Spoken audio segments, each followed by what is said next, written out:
The Ford Super Duty. Is it going to be the 79 killer? Well, in a few years' time, we'll find out. I was fortunate enough to get an invite to come down to the Ford Super Duty launch.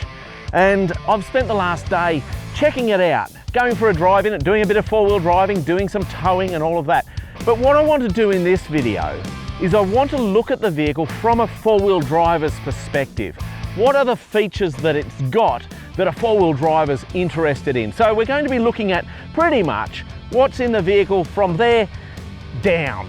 How's it been pieced together? What are the things that a four-wheel driver considers?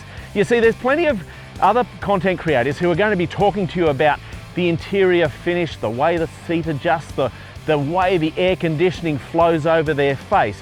I really don't care about that. I want to know how it goes off-road. So in this video, we'll dive into some of the features, and in a future video, I'll actually give you my thoughts and opinions on how it actually performs off-road. It took them 7 years to develop this from conception to a vehicle that we're driving today and is ready for the market. So 7 years is pretty cool, I reckon, and that's impressive. But what does it really go like? What are some of the off-road features? Well, let's dive into that. Let's start up the front here. So this is fitted with an ARB Summit bull bar. Now, if you don't get a bull bar, the bumper bar is made of steel, but the ARB Summit bar, if you get it fitted with a winch, it's a 12,000 pound winch, but it's also ready for spotlights and other accessories, aerials, sand flags, whatever you like. So it's ready to go. You got to keep in mind, this vehicle is not built for the luxury market. It's designed to be a working vehicle, and so it's got all of that functionality and practicality within it. As someone said, it's not the boss car. One thing I personally don't like is the way the winch cable runs down under the front of the car to the recovery point as its anchor point. Reason I don't like that is it makes the winch cable vulnerable to damage when you come up to a step or a rock or anything like that. I much prefer a better method of stowing the winch rope. The winch will tend to come with a steel cable, and that's because industry tends to want a wire rope, steel rope, because for them that suits their needs better than those of us in the recreational space who would probably want to fit a synthetic rope to that winch. All of the Super Duties come with a snorkel. I like that, but this is the good part. They're a proper snorkel. They're sealed. They're actually made by Safari. So all of the air that goes into the motor goes through there. It doesn't come through holes and cracks in pipes and wherever else. So it means that this is going to keep water out if you find yourself in deep water. That's an excellent thing. Let's look down here under the front of the vehicle. So the front end, it's independent front end, but all of the control arms, the upper and lower control arms, are cast alloy, and they are specifically made to carry the weight of this vehicle. The shock absorbers, they're actually mounted to the top side of the lower control arm so that they don't get damaged when you're off-road with the vehicle. Off-roading was absolutely part of the DNA of how they made this vehicle. They intended for this vehicle to be used off-road and used hard, and so all of those sort of things have been considered. The bash plates under the vehicle, they start from the front and work their way to the rear of the vehicle. Under the fuel tank, they've actually got two bash plates doubled up, so you end up with about 8 millimeters of protection under the fuel tank. Why does that matter? When you get into a ramp over situation, so the middle of the vehicle gets hung up, those bash plates under the fuel tank can take the GVM of the vehicle. That's massive. So it means that the bash plates and that are designed for off-road for a heavy vehicle. The steering rack is an upgraded steering rack from a Ford Raptor, I believe, and that's got upgraded motor and upgraded internals to handle the bigger 33-inch tyres that are fitted to the vehicle. The front diff is taken out of the Ford Raptor, and it's not just taken out and fitted to this, they've actually beefed it up. So for example, the crown wheel and pinion gears, they're a higher quality steel, and they're a thicker crown wheel so that they can better support themselves with the loads that they're going to be exposed to from the weight of this vehicle. Down here at the wheels, the hubs inside the wheel here, your wheel bearings, they come out of the F250. So they're designed for massive heavy vehicles, and they've been fitted to this vehicle, and they're 8 stud wheels as well. The factory mirrors are a larger mirror They're obviously electronic mirrors as well. They've got cameras in under here for all of the various cameras around the vehicle, which is great. But I believe you can get clear views from the factory that are a factory option, so you can get that bigger clear view style mirror, and I think that would be a great addition to this vehicle. You can get as an option rock sliders on the vehicle, and they are beef. So they are going to be able to handle the normal sort of rubbing that you're going to get off-road. So they're fitted up, and again, they're an ARB product. Now, when it comes to engine mounts, they've actually increased the strength of the engine mounts, both at the chassis and on the motor itself. And the reason is, when you're putting this much torque through the driveline into the bigger wheels and bigger weight and all of that sort of thing, the engine wants to turn in the chassis, so you have to be able to control that.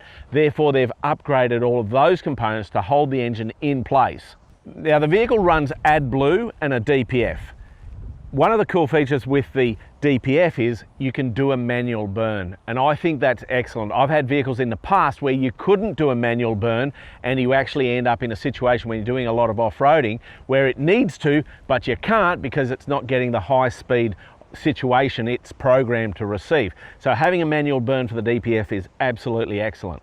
Now let's talk about the back end, because there's a lot going on here that I like anyway. Firstly, they're a 33-inch tyre, if you didn't know that already, and as I mentioned earlier, we are an 8-stud wheel. They're a semi-floating axle design. What that means is that we have a wheel bearing here, and then the axle is supported on the other end at the differential, and that's how we support the load. It's not my favourite way of designing a rear wheel. I like full floating sort of designs, but it's what they've got here, and I guess it's going to be big enough for the job because they've done the testing. Now, the axle itself is actually a 35 spline axle with a 38mm axle at the root of the spline. So it's massive sized axles going into the differential, which is absolutely huge. I believe it's a 9.5-inch crown wheel, but again, they've used a higher grade steel for the crown wheel and pinion, and they've increased the amount of steel to create those components so that they are strong enough to do the job. The rear diff housing originally came out of a Ford Transit, a truck, but they upgraded it. They upgraded things like the axle tubes. They're thicker wall and they're stronger. And it's been fitted with a diff lock, which is electromechanical. So it's like an electric solenoid that pulls in a mechanical engagement ring. So it's a very quick engagement method, and I think it'll be fairly reliable because all of that componentry is inside the differential. You don't have motors on the outside of the diff or anything like that. The suspension on the back here is what we call a parabolic leaf spring.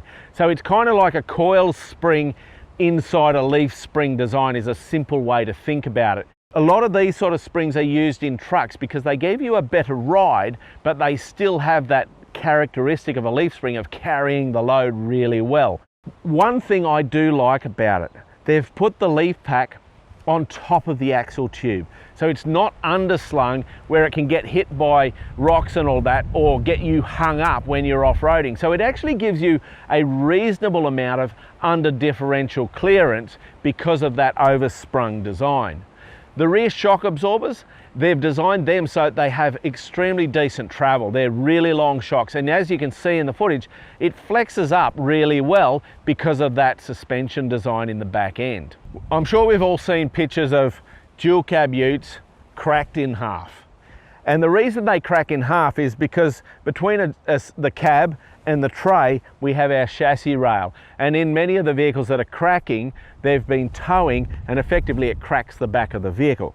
Now, I think Ford's done some stuff to address that. I don't know if they had this specifically in mind, but to my mind, they've addressed it in as much as the depth of the chassis at this section here where that cracking would happen is huge. So not only is the chassis thicker in its wall thickness, box section as well, it's got depth, which will create a lot of rigidity from that cab to tray slapping together type of thing that you see sometimes, which ultimately ends in a broken chassis rail.